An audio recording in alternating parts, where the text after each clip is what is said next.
Hello, my name is Sofia Rudi. I have just graduated with a BA in Fine Art Media from NCAD. I'm here to discuss a little bit about my practice and why I've decided to apply for the RDS exhibition.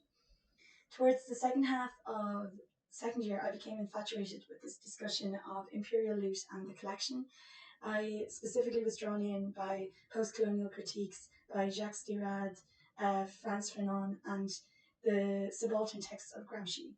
Drawing on these post-colonial critiques, I wanted to analyse the concept of care within colonial history and align it with a critical reorientation of digital colonial archives.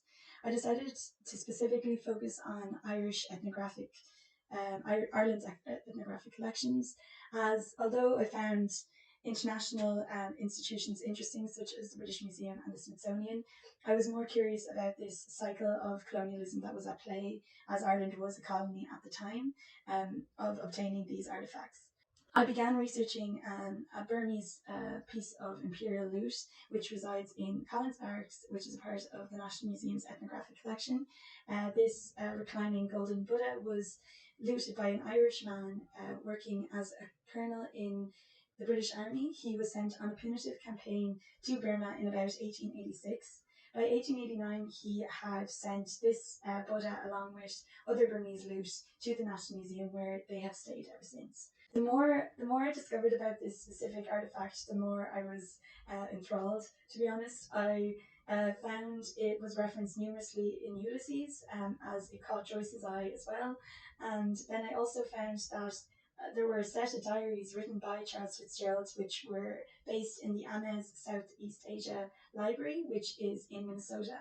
Now, through many kind of communications with the library itself and the archivists, I was able to gain access to the photographs he took while on this campaign, which I thought were extremely interesting, and I had to include them somehow into my work. I spent the bones of about 2 months recreating this Buddha into a 3D model using gaming software such as Maya, ZBrush, Mudbox.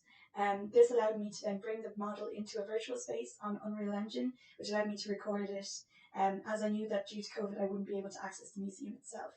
I was set on writing a narrative that encapsulated my thoughts and research that went into the investigation of this work, but in a more poetic form. I asked a fellow Waterford-based artist named Paddy Hennessy to collaborate with me on the audio, as he could add music to it, which made it feel like more of a finished piece. I also gained access to a 3D printer, which actually allowed me to print the model that I worked so hard in making. This was a really satisfying moment, as all that hard work was seen in a physical object. The piece itself is called May the Peacock Have Its Call and Dance. This is referring to a poem by a great Burmese poet named Takin Kadau.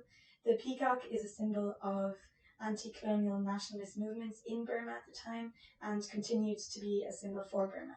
As a sculptural aspect of my installation, I was set on making a box. Now, this was made using the golden ratio, so that it was the same dimensions of the Buddha itself.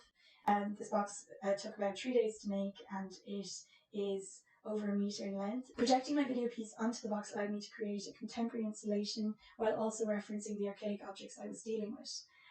Alongside the video piece and installation, I've also created a piece of browser-based art, which is in the form of a website. This is entitled Cabinets of Stolen Curiosities. I wanted to make a website that kind of correlated to the finished piece of work, so that visitors could then find out more information and background research that went into the piece itself. If I was exhibiting it in a real space, I would include a QR code that I've made, which would allow visitors to access this information through their phones. A limitation I did find throughout my research was gaining access to archives of ethnographic collections and the information behind them. There's no complete database of plundered art globally or nationally, which I think is something that should change, and hopefully will change soon. I really believe that my work should be incorporated in the RDS exhibition, as it is a really relevant discussion in this current contemporary art climate. It is only becoming more and more relevant as art institutions across the globe are realising that they have to deal with the ramifications of imperial loot. I'm really eager to see this work exhibited in a real space, with real visitors and people seeing it, as it is the one aspect of COVID that really hindered the development of the work. Thank you so much for listening, and I hope you enjoy what you see. I look forward to hearing from you soon. Thank you so much.